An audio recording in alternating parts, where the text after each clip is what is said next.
नमस्कार दोस्तों, मैं आपका दोस्त रजनीकांत ओझा।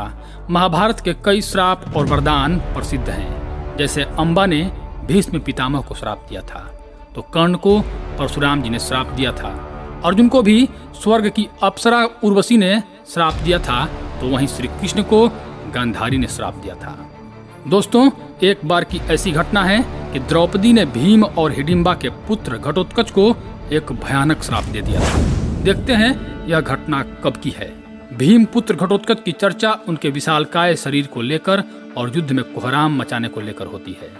घटोत्कच ने कौरव दल में इतना हाहाकार मचा दिया था कि न चाहते हुए भी कर्ण को अपने अमोघास्त्र का प्रयोग दुर्योधन के कहने पर भीम पुत्र घटोत्कच पर करना पड़ गया था, जबकि वह इसका प्रयोग अर्जुन पर करना चाहते थे। यह ऐसा अस्त्र था जिसका वार कभी खाली नहीं जा सकता था, लेकिन वरदान अनुसार इसका प्रयोग एक बार ही किया जा सकता था।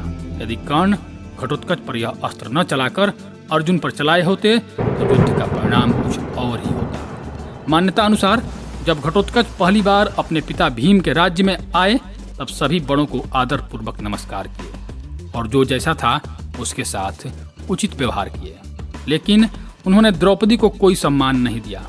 फिर द्रौपदी को बहुत अपमान महसूस हुआ और वे बहुत गुस्सा हो गई तथा अत्यंत क्रोधवश घटोत्कच पर चिल्लाई कि वह एक विशिष्ट स्त्री है तथा सम्राट युधिष्ठिर की रानी और महान पंचाल नरेश द्रुपद की पुत्री है।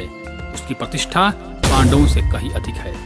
लेकिन घटोत्कच, तुमने अपनी दुष्ट राक्षसी माँ हिडिंबा के कहने पर बड़ों, ऋषियों और राजाओं से भरी सभा में उसका अपमान किया है। जादुष्ट, तेरा जीवन बहुत छोटा होगा तथा तू जल्दी ही मारा जाएगा।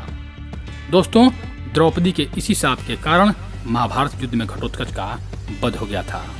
घटोत्कच के एक पुत्र का नाम बर्बरिक और दूसरे का नाम अंजनपर्वा था। घटोत्कच का विवाह दैत्यराज मूरा की बेटी कामकंठका से हुआ था। इस कामकंठका को भगवान श्री कृष्ण ने वरदान दिया था कि तेरी कोख से एक महावीर पुत्र जन्म लेगा जिसको युद्ध में कोई परास्त नहीं कर सकेगा। वो सर्वशक्तिमान होगा। भीम पुत्र घटोत्कच का पुत्र बर्बरिक दानवीर था। बर्बरिक दुनिया के सर्वश्रेष्ठ धनुर्धर थे। बर्बरिक के लिए 3 बाण ही काफी थे, जिसके बल पर वे कौरवों और पांडवों की पूरी सेना को समाप्त कर सकते थे। यह बात जानकर श्री कृष्ण से उससे दान में उसका शीश मांग लिया। बाद में श्री कृष्ण ने कहा कि कलयुग में तुम मेरे नाम से पूजे जाओगे। वर्तमान में उन्हें खाटू श्याम जी के नाम से जाना जाता है। तो धन्यवाद दोस्तों। यदि आपको यह जानकारी अच्छा लगा हो तो कृपया हमारे चैनल को सब्सक्राइब कर दें। धन्यवाद।